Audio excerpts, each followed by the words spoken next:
Olá pessoal, agora você que está assistindo esse vídeo é a primeira vez, meu nome é Ângelo.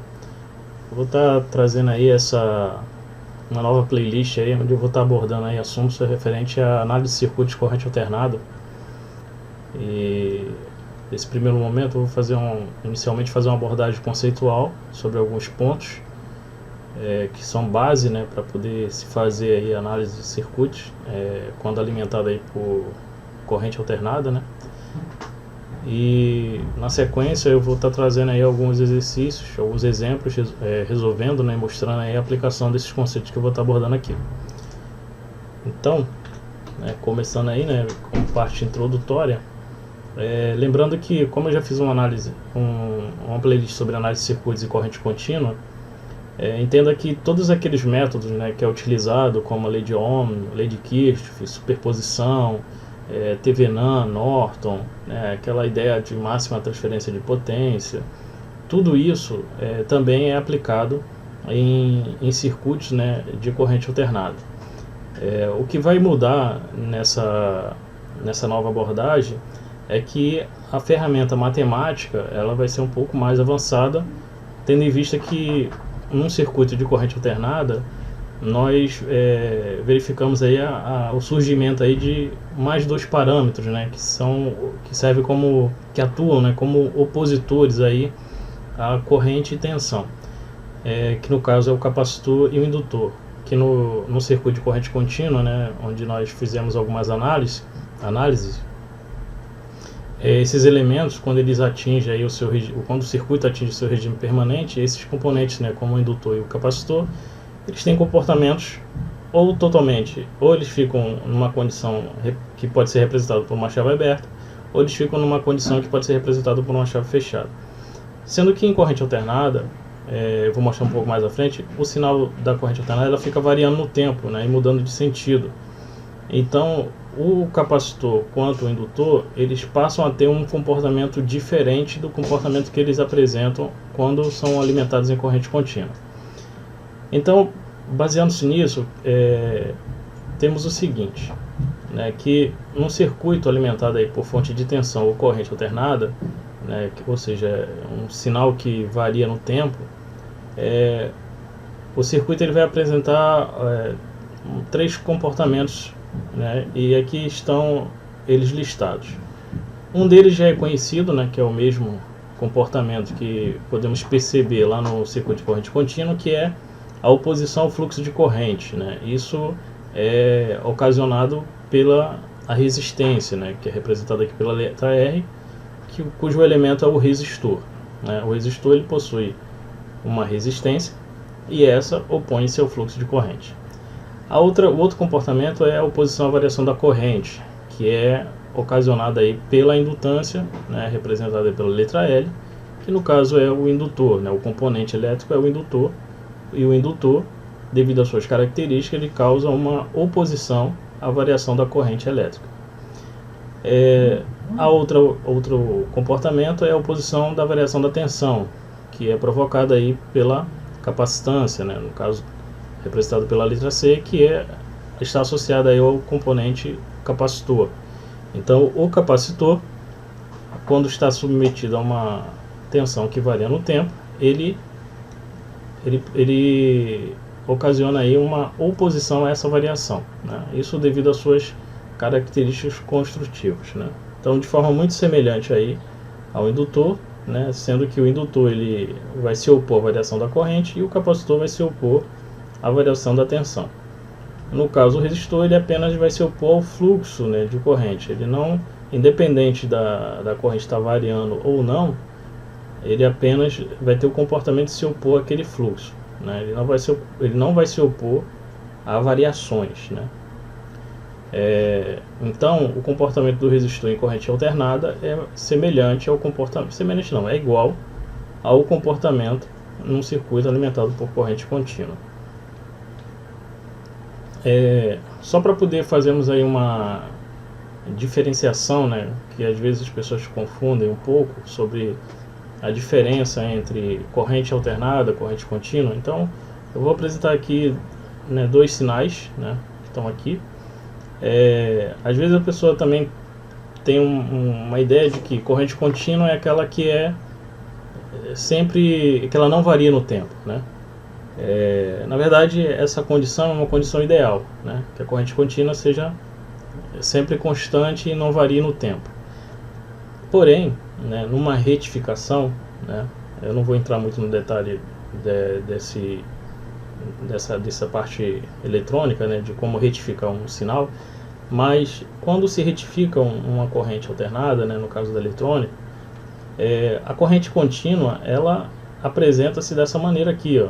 Veja que ela está sempre positiva, né? Você veja que ela está acima do eixo zero, né? Então ela está na parte positiva, mas também poderia ser apenas no lado negativo, né? Aqui só tomei aqui como só para exemplificar. Mas percebam que ela se mantém sempre positiva, embora ela está variando no tempo, né? Os seus valores, né? Você vê que o máximo que ela atinge aqui é 60 volts aqui, mas no decurso do tempo está havendo aqui variações de valores, né? Ou seja, há valores instantâneos, né? A cada instante existe um valor diferente, porém ela se mantém sempre positiva, né? A sua polaridade sempre positiva.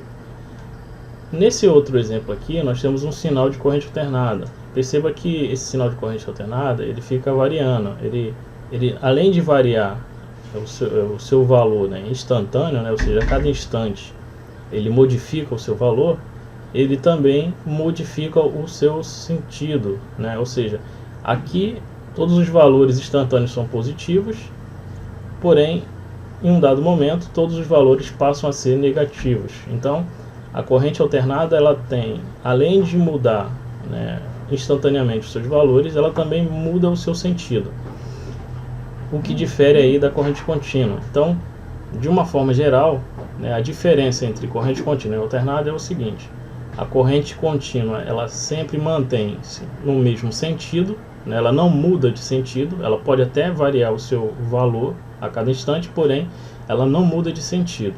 Enquanto que a corrente alternada, ela além de mudar instantaneamente, né, os seus valores, ela também modifica o seu sentido num determinado tempo. Então, existem várias formas, né, de ondas, né? Então eu estou trazendo algumas aqui que são mais conhecidas, né? Então temos aqui uma senoide, né? Temos aqui uma função triangular, né? E temos aqui uma função quadrada, mas existe outras formas, né? Existe uma dente de serra que é muito parecida com a triangular, né? Existem vários outros sinais, mas que eu não vou estar abordando aqui, né? Eu só trouxe aqui só para vocês terem uma noção aí de alguns sinais que existem, né? Quando falamos aí de análise de circuito de corrente alternada, né, diferente da análise feita num circuito de corrente contínua, onde o valor, né, a magnitude do sinal da fonte de tensão ou da fonte de corrente já é suficiente, né, é o parâmetro mais que suficiente para se fazer a análise. No entanto, em corrente alternada existem outras particularidades, né?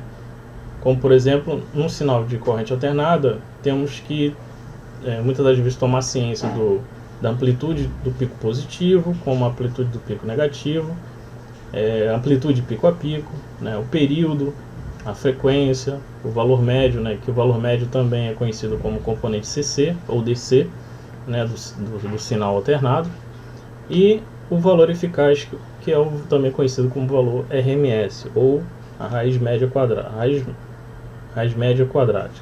né?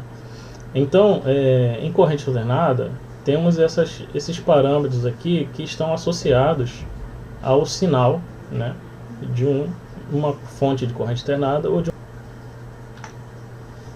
Então aqui eu vou trazer rapidamente algumas definições, né, desses parâmetros. No caso, a amplitude amplitude do pico positivo, né, refere-se ao valor máximo da forma de onda, né? Então você tem lá a forma de onda, e aí o valor máximo positivo é o valor de pico, né, a amplitude do sinal. E de modo semelhante, né, a amplitude do pico negativo é o valor mais negativo da forma de onda.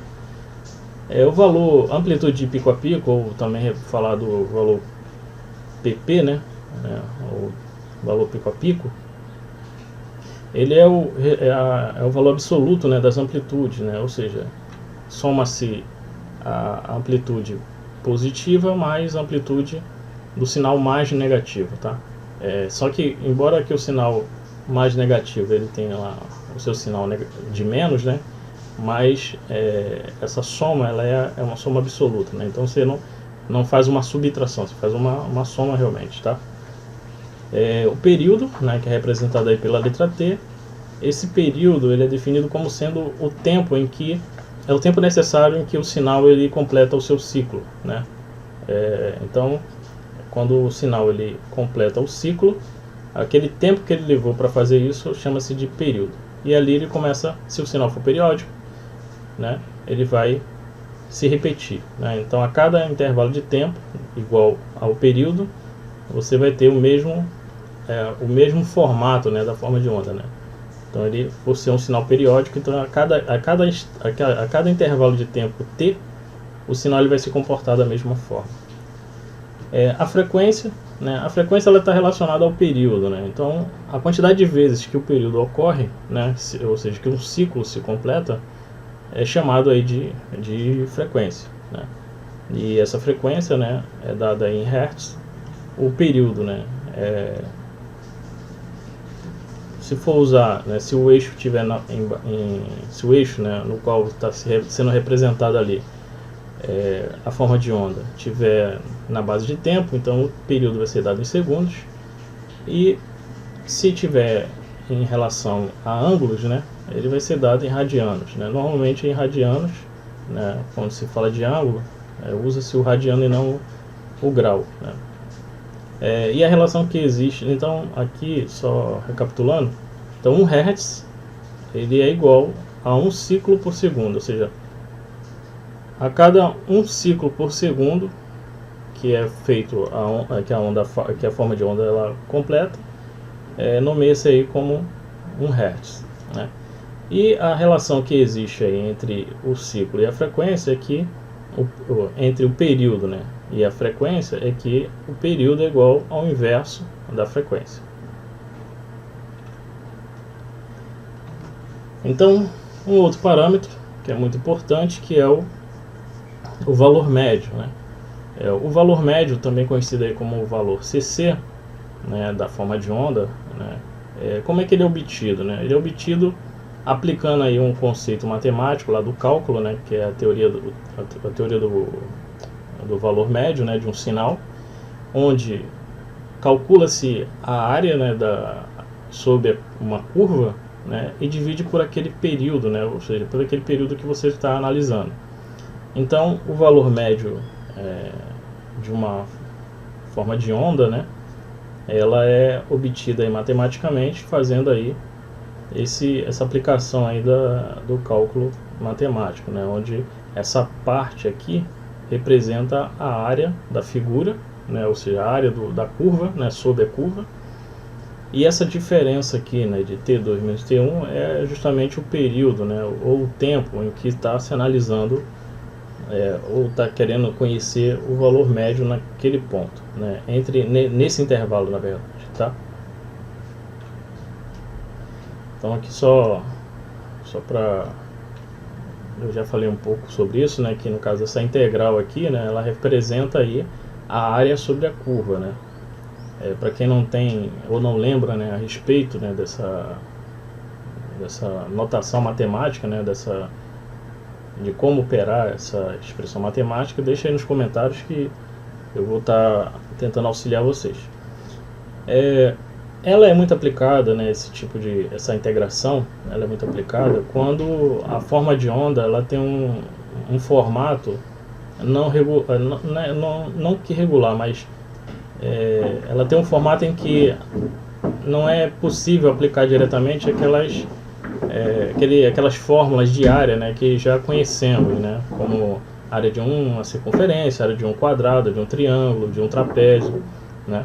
Então, nesses casos, usa-se aí essa expressão de integração para poder obter essa área, né?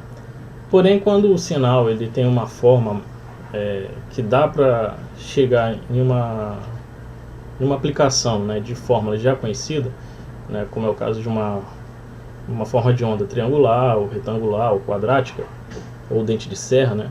Então é possível ali você extrair ali, você fazer o cálculo, na verdade, né, aplicando aí fórmulas já conhecidas, né? Então, de uma forma geral, uma outra maneira também de calcular o valor médio, né, de uma forma de onda é fazer a soma, né? É o somatório das áreas, né? Ou seja, pega-se ali a variação. Eu coloquei aqui como tensão, né? Mas poderia ser corrente também ou qualquer uma outra variável. Mas aqui eu fiz uma referência a um sinal de tensão, né? Então seria a variação da tensão, que está representada ali no eixo das ordenadas, vezes a variação de tempo, né, que está ali no eixo das abscissas, né, que fica na base. É como se, imagina pegar ali uma forma de onda retangular, e você teria ali essa variação aqui da tensão seria a altura, né, e essa variação de tempo aqui seria a base, né, e tudo isso, né, todas essas somas, né, dessas áreas, né, dividido aí pelo tempo ou pelo período, né, em que se deseja conhecer o valor médio. Eu vou trazer aqui um exemplo. Eu não sei se vocês conseguem visualizar em amarelo aqui. Isso é um sinal, né, retangular, né, onde, né, esse valor, o valor a amplitude, né, de pico negativo vale menos 2, né, tá aqui, ó, menos 2. E o pico positivo vale 4.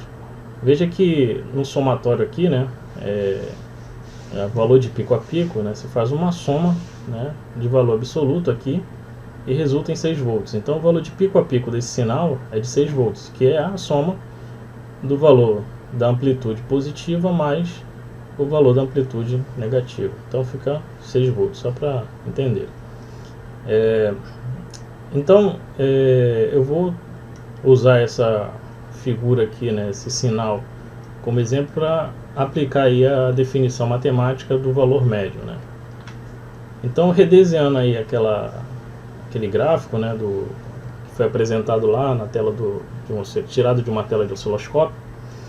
Então, veja que nesse caso aqui, a forma de onda ela tem um formato regular, né. Veja que eu posso pegar aqui, aplicando essa definição aqui matemática, né, que o valor médio é o somatório aí da variação, no caso aqui da tensão vezes a variação do tempo dividido pelo período em que essa forma de onda ela se repete, né. Então nesse pedaço aqui eu tenho um retângulo, né. Então a variação da tensão aqui é eu pegar 4 menos 0, né, se fosse fazer assim passo a passo, e multiplicar aqui pela variação na base, né, que seria 6 menos 4, que dá 2. Então, lembrando que a base de tempo aqui está em milissegundo, né, então trazendo aqui substituindo aqui na fórmula, né, temos aqui 4 vezes 2 vezes 10 a menos 3, né, que aqui está em milissegundo, mais, né, é um somatório, né. Lembrando que eu tenho que levar em consideração o sinal algébrico aqui da parte negativa aqui do sinal alternado, ok? Então por isso que aqui está menos 2, né, que menos 2 é a amplitude aqui do sinal no lado negativo, né, vezes o intervalo de tempo, né, que é 2 vezes 10 a menos 2, né. Então você veja que nesse caso aqui foi feita uma aplicação dessa expressão e não o cálculo da integral, né? E dividido aqui pelo período, né? Então o período aqui é o tempo, né, como já foi dito, no qual a forma de onda ela completa o ciclo. Veja que partindo aqui desse ponto, né, veja que ela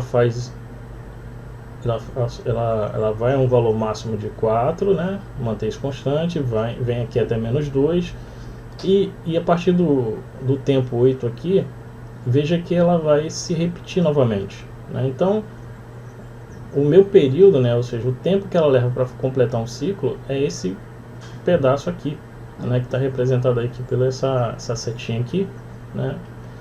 E aí o tempo que ela levou para fazer completar esse ciclo é só pegar o final menos o inicial.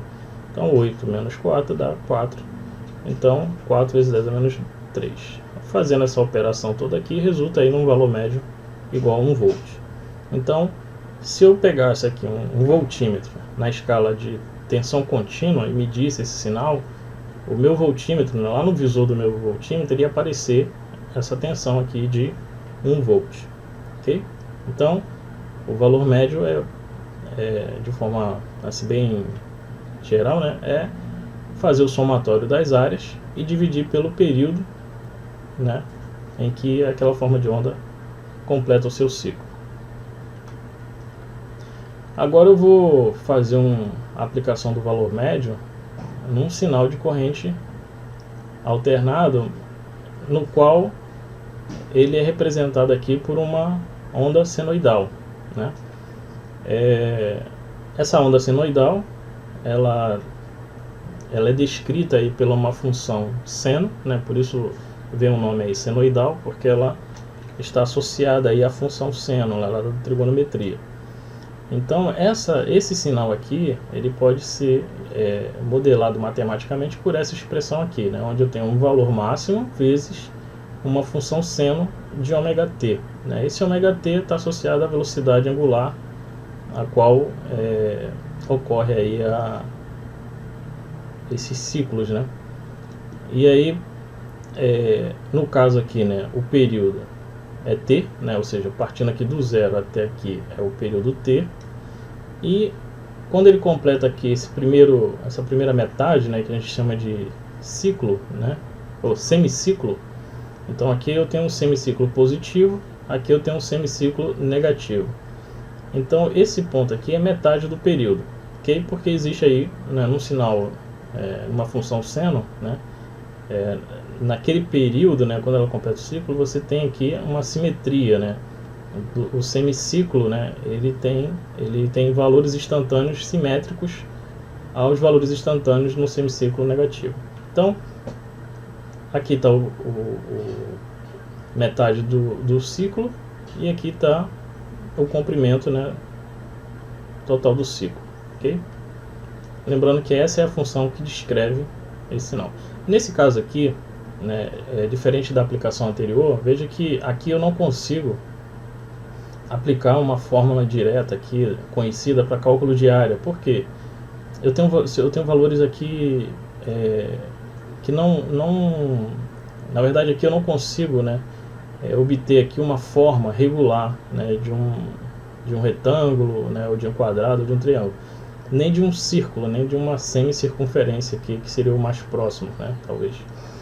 Então como é que se faz aí para conhecer a área desse semiciclo e desse aqui? Aqui nós aplicamos aí aquela ferramenta matemática, né, do cálculo, que é a integração, né, onde eu divido aqui, né, a base de tempo em infinitos pedaços, né, bem pequenos, de forma que eu consiga fazer retângulos muito pequenininhos a ponto de ocupar, né, cada tracinho aqui cada linha aqui, né, cada ponto aqui dessa curva, e aí eu faço uma somatória, né, dessas áreas, né, incrementais aqui durante todo o período, e depois divido pelo tempo. Então o cálculo do integral é basicamente essa aplicação. E aí, aplicando aí o conceito lá do cálculo integral, temos que o valor médio é igual, né, a pegar, quando eu faço a integral de zero até o período, né, da função vezes um tempo incremental, eu estou calculando a área no intervalo de 0 até t, né, que é o intervalo, que é o período, né. E depois que eu calculo essa área dentro desse período, eu divido depois que eu calculo a área dentro desse intervalo aqui de tempo, eu divido aqui pelo período em que ela completa o ciclo. Usando aí algumas propriedades da integração, né, eu posso fazer esse desdobramento aqui, e depois aí, né, chego à conclusão de que o valor médio de um sinal periódico simétrico, ele é igual a zero. Então, se eu pegar, o que isso quer dizer? Que se eu pegar, né, um voltímetro na escala de tensão tensão contínua, e aplicar numa tomada, né, em que a tensão é alternada, o valor que vai ser registrado lá no visor do voltímetro será zero. Por quê? porque eu tenho ali um sinal que varia no tempo e ele tem um comportamento de simetria, né? Ou seja, o semiciclo positivo, né, ele tem área, né, numericamente igual à área dele, é igual ao semiciclo negativo. Então naquele período, quando se faz área menos a somatória, né, da área do semiciclo positivo com o somatório da área do semiciclo negativo, vou zerar ali o numerador e qualquer número, né, zero dividido por qualquer número vai dar zero. Então o valor médio de um sinal periódico, né, onde há simetria, né, ele será zero. Então esse é um conceito aí também que é muito útil, né, para se guardar, que o valor médio no sinal periódico simétrico, né, que é a simetria, ele é zero. Então aqui, por definição, né, temos um outro parâmetro importante, que é o valor médio quadrático. Mas eu vou dar sequência nesse vídeo, num outro vídeo, só para não ficar muito extenso. Então, se vocês até aqui, né, conseguiram entender o que foi abordado, ou se ficou alguma dúvida, deixe aí nos comentários.